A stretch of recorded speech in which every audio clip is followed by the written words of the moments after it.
Assalamualaikum warahmatullahi wabarakatuh. Pemirsa Oksigen ID, saat ini kamu sedang menyaksikan Tausiah Harian Ramadan bersama saya Putri Yulianti dan juga Ustadz Kafi tentunya. Assalamualaikum Ustadz. Waalaikumsalam warahmatullahi wabarakatuh. Gimana nih Ustadz? Puasanya lancar? Alhamdulillah. Alhamdulillah.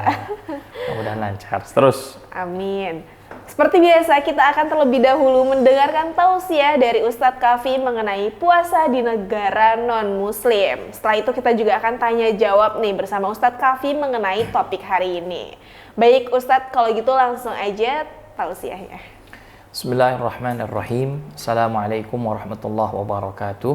Alhamdulillah rabbil alamin. Assalatu wassalamu ala sayyidina Muhammadin wa ala alihi wa sahbihi ajma'in. Pemirsa Oksigen ID yang dimuliakan Allah Subhanahu wa taala, alhamdulillah kita kembali bertatap muka, mudah-mudahan senantiasa Allah berikan keberkahan dalam hidup kita. Pada kesempatan kali ini tema kita berbicara tentang puasa di negara non-muslim. Bismillahirrahmanirrahim. Kewajiban kita berpuasa itu termaktub dalam Al-Qur'an surah Al-Baqarah ayat 183. A'udzu billahi minasyaitonir rajim. Bismillahirrahmanirrahim. Ya ayyuhalladzina amanu kutiba alaikumus syamu kama kutiba alal ladzina min qablikum la'allakum tattaqun. Ayat ini sudah menjadi familiar, yang menjadikan dalil bahwa hal ini menjadikan kita, mewajibkan kita untuk berpuasa. Karena pada hakikatnya puasa adalah ibadah yang memang ditujukan kita kepada Allah Subhanahu wa taala. Yang tahu hanya kita dan Allah Subhanahu wa taala. Nah, yang jadi problem sekarang adalah bagaimana dengan teman-teman yang dia ternyata tinggal di negara minoritas muslim. Artinya negara yang non-muslim. Ya, karena memang kita tahu bahwa batasan daripada puasa itu adalah dari terbitnya fajar sampai tenggelamnya fajar. Itu menjadi batasan kita berpuasa. Nah, yang jadi problematika adalah setiap wilayah itu berbeda-beda waktunya. Sebagai contoh, Indonesia saja sudah memiliki 3 waktu, yaitu Barat, Tengah, dan juga Timur. Itu kalau dari Sabang sampai Merauke itu hampir sama dengan perginya kita dari Jakarta ke Madinah atau enggak ke Mekah. Kalau kita naik pesawat, Masya Allah, saking luasnya Indonesia. Belum lagi saudara-saudara muslim kita yang tinggal di daerah utara maupun selatan bumi. Pastilah mereka itu akan cenderung lebih lama atau mungkin jadi lebih sebentar ketimbang kita. Nah, oleh karena itu patokannya adalah matahari. Namun saya salutnya begini, mereka itu mengatakan bal nahnu shaimun. Ya, akan tetapi kami tetap berpuasa. Oleh karena itu orang yang berpuasa di negara yang ternyata minoritas muslim, artinya negara non-muslim tapi dia tetap berpuasa, dia akan memiliki ganjaran puasa yang jauh lebih banyak. Karena dari segi waktu, dari segi pahala, dari segi kultur, dari segi keimanan, godaan dan lain sebagainya berbeda dengan kita di Indonesia yang memang mayoritasnya adalah muslim.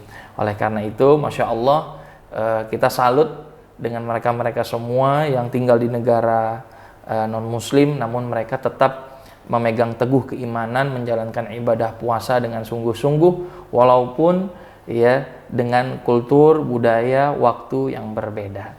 Termasuk saya pun juga pernah, artinya berpuasa di negara Turki itu selama 1 minggu. Masya Allah Mbak, Bu Putri, itu luar biasa, itu hampir 16 jam sampai 17 jam. Yang biasanya kita 13 jam itu sudah berbuka puasa ya. Ini nambah lagi 3 jam.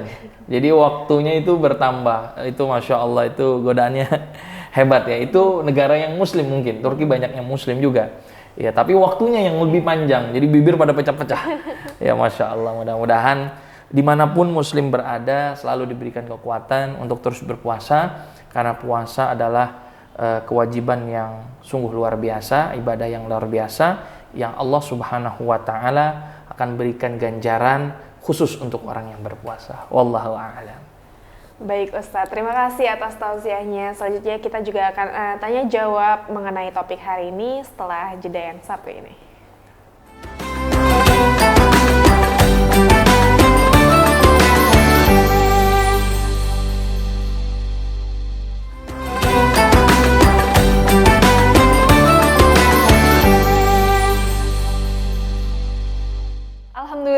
kembali lagi dalam acara Tausiah Harian Ramadan. Baik Ustadz, kita langsung aja nih ke pertanyaan yang pertama.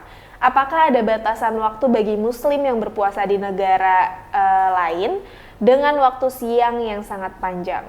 Baik, Masya Allah ya, tentunya pasti ada batasannya. Tadi telah kita sampaikan bahwa dari mulai azan subuh sampai dengan tenggelamnya matahari itu batasan waktunya. Yang jadi problematika itu tadi perbedaan waktu dan juga kultur dan lain sebagainya.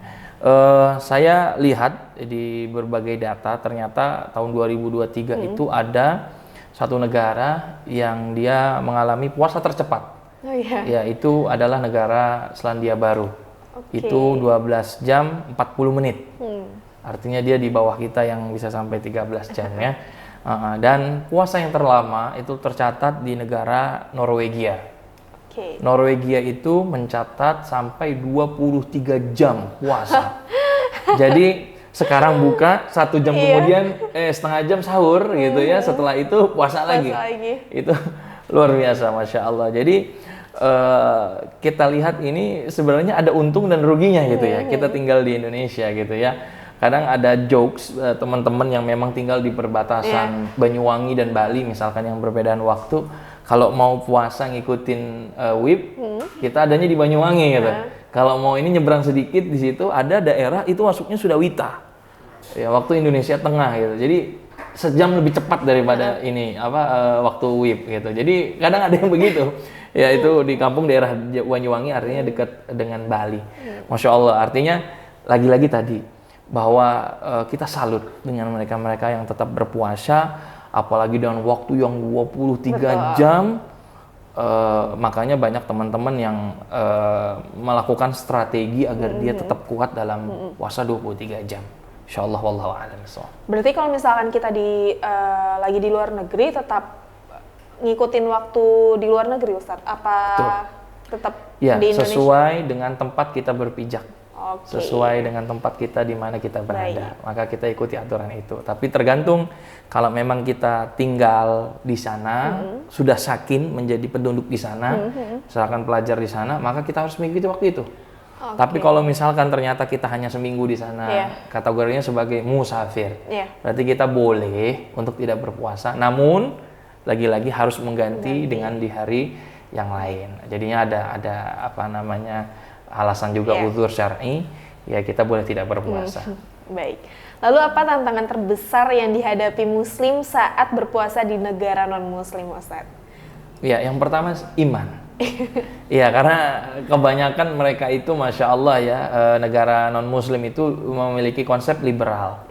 Ya, artinya mereka bebas melakukan segala sesuatu, ya kan? Nah, kalau kita memiliki iman yang kurang kuat, artinya kita akan dengan mudah tergoda. Sebagaimana misalkan kita di Eropa gitu, mereka dengan bebasnya memakai punten gitu, berjalan tanpa menutup aurat. Artinya itu sudah menjadi godaan tersendiri. Ya, kemudian lagi kultur. Ya, yang berbeda, budaya, termasuk food, makanan. Ini menjadi penentu. Karena pernah saya berpuasa yang tadi sudah saya sampaikan di Turki. Begitu saya berbuka, Masya Allah gitu. Ya lidah saya tidak cocok dengan lidahnya Turki gitu. Makanannya terkesan mungkin tidak cocok dengan lidah saya gitu ya. Jadi mau nggak mau ya saya harus bawa sambal terasi. Betul. Ini nggak apa-apa ya, edisi curhat ya. Jadi saya harus sambal terasi. Jadi untuk menambah nafsu makan. Lagi-lagi tadi makanan, kultur, budaya dan lain sebagainya itu sangat mempengaruhi. Jadi banyak teman-teman di sana juga yang mensiasati bahwa tidak boleh banyak makan micin.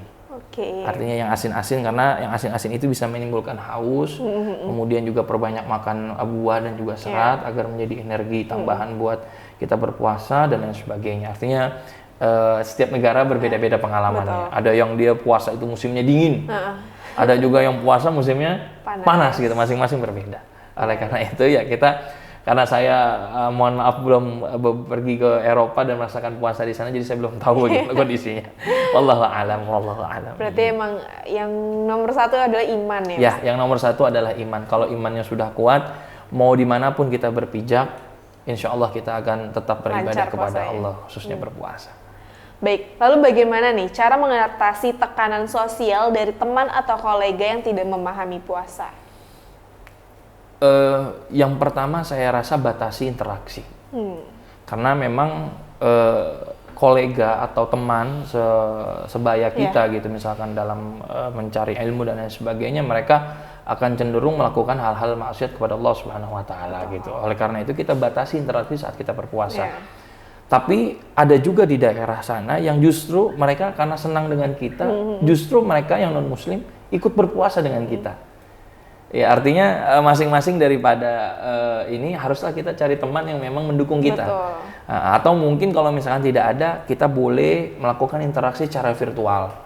Contoh kita punya teman yang mana yang misalkan sama satu negara tapi beda wilayah, kita bisa komunikasi virtual, ayo kita nanti janjian bisa bukber dan lain sebagainya. Artinya banyak hal yang bisa kita lakukan tanpa meninggalkan puasa ketika kita berada di negara yang non-muslim.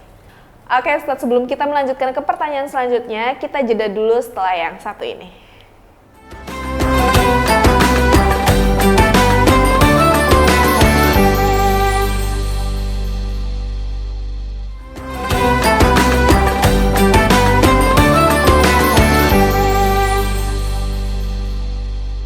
Alhamdulillah, balik lagi dalam acara Tausiah Harian Ramadan. Baik Ustadz, kita akan lanjutkan ke pertanyaan berikutnya. Bagaimana sih cara mempertahankan semangat dan ibadah selama Ramadan di lingkungan yang tidak mendukung? Ya, baik. Yang pertama adalah Bismillahirrahmanirrahim, bahwa kita harus memotivasi diri kita sendiri. Bahwa puasa ini adalah memiliki ganjaran yang luar biasa. Kemudian juga yang kedua, puasa ini dalam rangka dekat dengan Allah. Yang ketiga, boleh jadi puasa ini adalah puasa yang terakhir untuk kita. Karena dengan puasa juga sebenarnya menambah keimanan kita. Karena as-siyamu junnatun. Puasa itu adalah benteng, perisai untuk kita ya dalam menghadapi segala hal yang dilarang oleh Allah Subhanahu wa taala. Oleh karena itu, mungkin dalam kultur negara yang berbeda dan lain sebagainya, mari kita terus tingkatkan motivasi diri kita agar kita senantiasa terus bisa mampu meningkatkan keimanan sehingga kita bisa terus beribadah, wabil khusus ibadah puasa. Wallahu a'lam. Baik, lalu apakah ada perbedaan dalam cara Muslim merayakan Ramadan di negara non-Muslim dibandingkan di negara Muslim? Jelas setiap negara pasti berbeda-beda kulturnya. Kalau di Indonesia mungkin ada tradisi yang namanya berburu takjil ya di sore hari atau bukber ya, buka bersama. Tapi kalau sepengetahuan saya di Turki pun ada. Ya, budaya bukber tuh di Turki ada karena saya pernah bertukar takjil pada saat di dekat Ibrahim Pasha Palace kalau nggak salah, istananya Ibrahim Pasha Palace. Saya bertukar makanan gitu ya. Di sana kemudian begitu saya tukar makanan ya tadi saya mencicipi makanannya ya saya bilang enak ya tapi saya gimana gitu ya ya udah saya makan aja deh. Ya Masya Allah, jadi beda-beda kulturnya. Jadi kalau dia itu dengan duduk di taman ya kemudian sambil bersama teman-teman berbagi ini ya sama lah, nggak jauh beda. Tapi mungkin kalau di Eropa akan cenderung individualis. Mereka akan sendiri-sendiri untuk melakukan berbuka puasa karena ya tadi negara Eropa itu berbeda dengan Indonesia yang kulturnya senang dengan berbaur. Iya, betul. Baik, berarti dari cara berpuasa di negara lain, kita harus tetap ngikutin waktu di negara tersebut ya Ustadz ya? Betul. Oke. Baik Ustadz, saat ini kita berada di penghujung acara, kita sudah mendekati waktu berbuka puasa dan terima kasih untuk teman-teman Oksigen.id telah menyaksikan Tausiah Harian Ramadan kali ini dan semoga bermanfaat ya untuk kita semua. Jangan lupa saksikan episode selanjutnya di waktu yang sama setiap hari. Kalau gitu saya Putri Lianti dan juga Ustadz Kafi pamit undur diri. Wassalamualaikum warahmatullahi wabarakatuh. Waalaikumsalam warahmatullahi wabarakatuh.